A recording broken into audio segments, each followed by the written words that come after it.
Welcome to the Get Fit Guys, quick and dirty tips to get moving and shape up. My name is Brock Armstrong and I am the Get Fit Guy. Balance is something that we don't think about very much after we learn it as a child or as we start to lose it as a senior. But balance is crucial to healthy living, and that is what we're going to talk about today. Many of the people that I coach are in their 50s and 60s and even a few beyond that, so balance has actually become a bit of a focus for me lately. And just recently I received a question on Facebook about ways to improve balance, and then I decided it was probably time to address this topic publicly. So, let's take a look at how balance works, why we need it, and what we can do to maintain it. If you pay attention to it, the world is always trying to knock you over in creative ways. The ground gets slippery when it rains, it gets slick with foreign substances, and it's often riddled with bumps and cracks. And our old foe gravity constantly pulls on us, as if it's waiting for us to just slip up and take a tumble. The fact that we manage to stay upright the majority of the day is actually pretty incredible. For children, balance is something that requires practice. For adults, it's something that we only really think about when we test its limits with daring feats like parkour or something like that. But the older we get, the more the world seems to challenge our balance. And with that in mind, doesn't it sound like a good idea to keep practicing it? Now, before we get into that, let's talk about how we actually balance.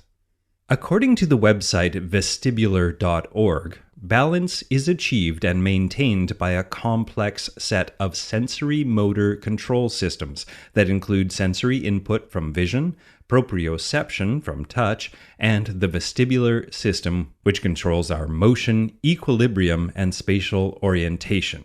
Now let's look at each one of those. The first one is vision. Now, visual input provides an overview of our physical surroundings. Then number 2 was proprioception, and our nerves in our muscles and our connective tissue relay information about our position in our physical surroundings. And then number 3 is the vestibular system, and that's the fluid in our inner ears, and it kind of acts like a level that's telling our bodies where we are in space.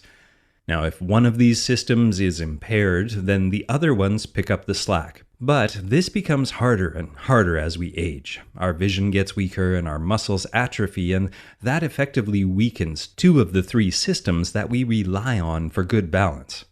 But you know what? This isn't just a problem of age. Young people who want to enhance their athletic performance also need better balance. I mean, let's face it, balance is a large part of maintaining good, strong technique when you're skating, you're tumbling, running, jumping, cycling, throwing, and so on. Balance has also been shown in studies to predict injuries in athletes, and balance practice and even balance training has been shown to reduce the risk of injuries in people like soccer or volleyball players. Now try to stand still for a second. Being truly still requires that all 600 plus of your muscles be active at precisely the same time, and this is tricky and requires practice. When you attempt to stand perfectly still, you'll likely feel a bunch of slight lurching motions happen all over your body, and this is normal. This is simply your body making its best guess as to where you are in space, over and over again. When your brain sends the message to stand still to the rest of your body, well, you might think your body would be 100% relaxed. But once again, the world is working against our best wishes. Wind, gravity, the gentle rotation of the earth, the swaying of the building that you're in, impairments in your nervous system, and many other factors are forcing your body to react and rebalance and re-relax. This should be mostly unnoticeable, unless of course the wind is high, the earth is off its axis, or you just got off a scrambler at the fair, and it should also be pretty automatic, not requiring any thought or activity from you. Now, if you aren't able to stand still in the absence of these other forces, then there is a problem with your nervous system, and that can be either at the sensory level, where your muscles are so tight that they can't determine their position, or at the processing level, meaning that the information being transmitted through the spinal nerves is being degraded or blocked. Now, don't fret. There are things we can do about this, but let's start with a couple of tests. Now, here's balance test number 1. Take off your shoes and socks and stand with your feet pointing straight ahead, nice and parallel with your feet hip-width apart. Now, how stable do you feel? Are you wobbling? Can you feel your body reacting and readjusting? Okay, next, close your eyes. Now, note if there are any changes between your feeling of stillness before and after closing your eyes. If you felt like you were moving around a lot with your eyes closed, well, this is why. Like I said earlier, your eyes are only a small part, 1/3, of your sensory input system that you need for balance. Your muscles, tendons, and bones should know where they are without you having to look. But the worse they communicate with your brain, the more you rely on your eyes to make corrections to your stability. Now, in order to get your body communicating properly, we need to stop forcing the eyes to do all the work. We need to wake up those muscles and joints and other proprioceptors. We'll get into how to do that later, but for now, let's move on to test number 2.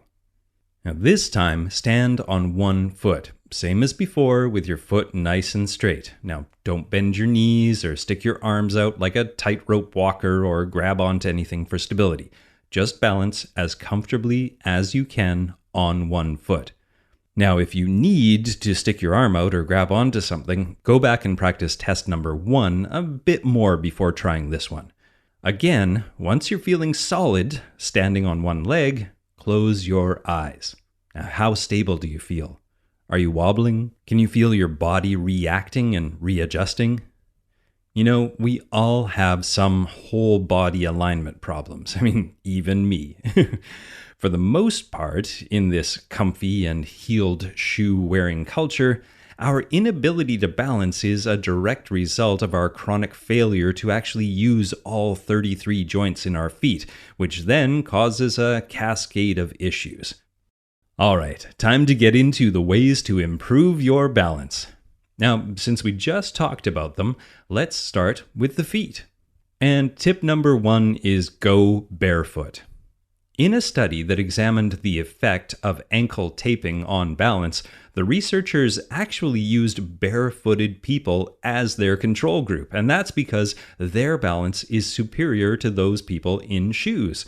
Now, the reason we are so much better at balancing when we're barefoot is that when we are barefoot, we are no longer hiding or blindfolding those thousands of nerve endings on the bottom of our feet inside some cushioned shoe somewhere. Allowing them to actually feel their environment means that those nerves can actually transmit all the valuable information that they're gathering up to our brain and contribute to our ability to balance.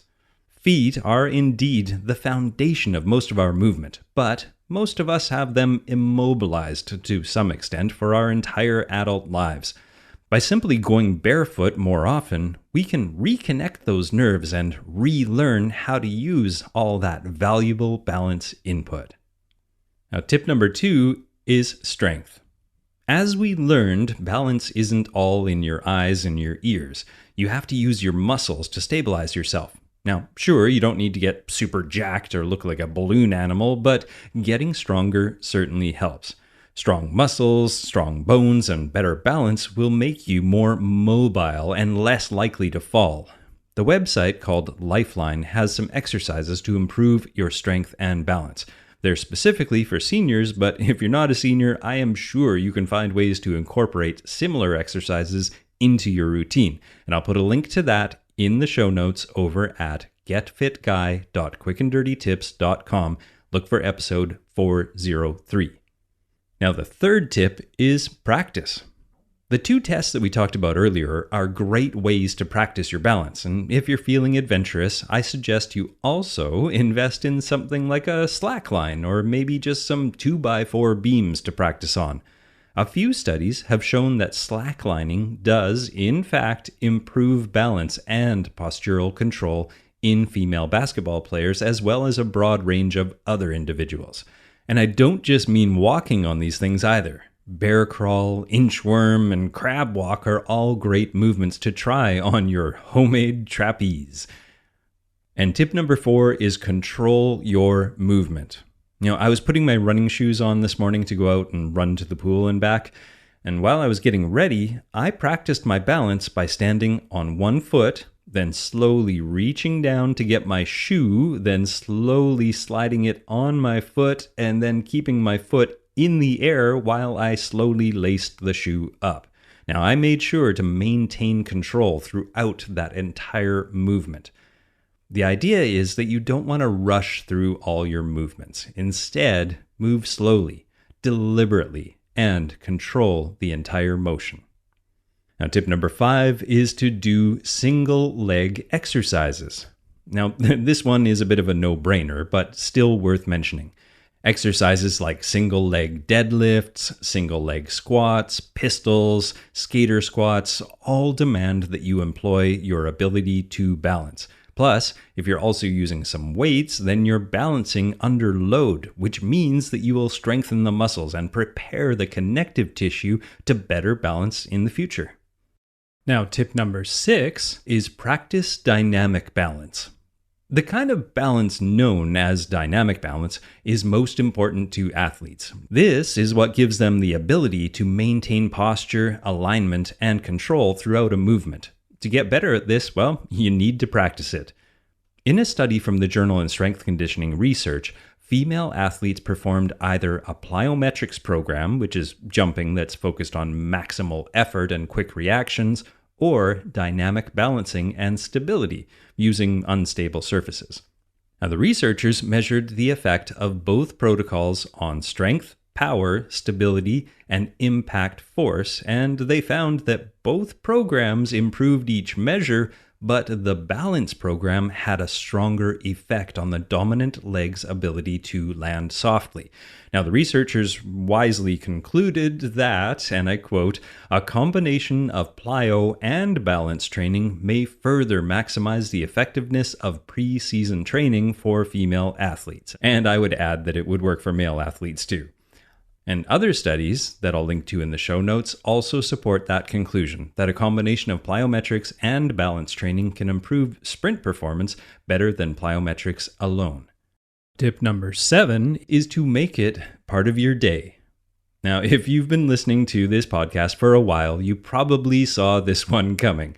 And dedicated exercise time is great, don't get me wrong, but finding ways to build movement practice into your day is the greatest. So, to improve your balance, try some stuff like this. Stand on one leg while you brush your teeth. Tightrope walk along those dividers between parking spots. Walk along the outside of the sidewalk. Wash your feet while standing up in the shower. Put your socks and your shoes on without sitting down. Instead of stepping over an obstacle, do a single leg hop over the obstacle. And, of course, just look for every opportunity to invigorate those balancing muscles throughout your day. And the next tip is sleep. Now, I know this one's a bit of a surprise, but stick with me here. The day after a night that you spend tossing and turning, your dynamic balance will be noticeably worse. Your ability to integrate sensory motor function with visual input, 2 of the 3 ways to balance that we talked about earlier, well, that decreases. Your postural stability also gets wobbly after just a single night of sleep deprivation. And if you continue to sleep poorly, well, you impair your postural control altogether. There are many reasons to get a good night's sleep, but this is a good one. And my final tip is to have good posture. Balance involves maintaining a stable and neutral spine, no matter what you're doing. Posture is overlooked, but it is important. If your head pokes out and your shoulders slump forward and you're all out of position, you'll likely have a hard time balancing. Plus, if you stick your head out, you've just allowed about 11 pounds of skull and brain to be tugged on directly by gravity, and you know what? That does not help. All right, before I wrap up, the final point that I want to make is that balance is more than simply not falling over. Having good balance means that we are in control of our bodies in space. We can choose our footfall, our body position, and our alignment at all times. Not falling over is a good starting point, but just because you haven't fallen over in a while or ever doesn't mean you have impeccable balance. Our bodies contain a wondrous and complex coordination system that, without looking, lets us know where each cell, muscle, bone, and tendon is in space. Your brain has a remarkable ability to balance relative to yourself and relative to your environment, even when we're moving at high speeds through that environment, like on a bike or sprinting. This is the level of fitness that we need to train for and continue to train for if we don't want to lose that ability. Balance work is truly a win-win-win situation. You win when you nurture your long-term future health, you win by decreasing your risk of falls and injuries, and you win as you improve your athletic performance through your strength and stability. Now, the best part? You can do it right now, anytime, anywhere. For more balance info and falling over tips and to join in the stable conversation, head over to facebook.com/getfitguy or twitter.com/getfitguy or getfitguy.quickanddirtytips.com, where you'll find the show notes for this and every other podcast, where you can get the links, the studies, the list of workouts, all of that good stuff. getfitguy.quickanddirtytips.com. Now, my name is Brock Armstrong, and I'm the Get Fit Guy. Asking you, what are you waiting for? Go get balanced.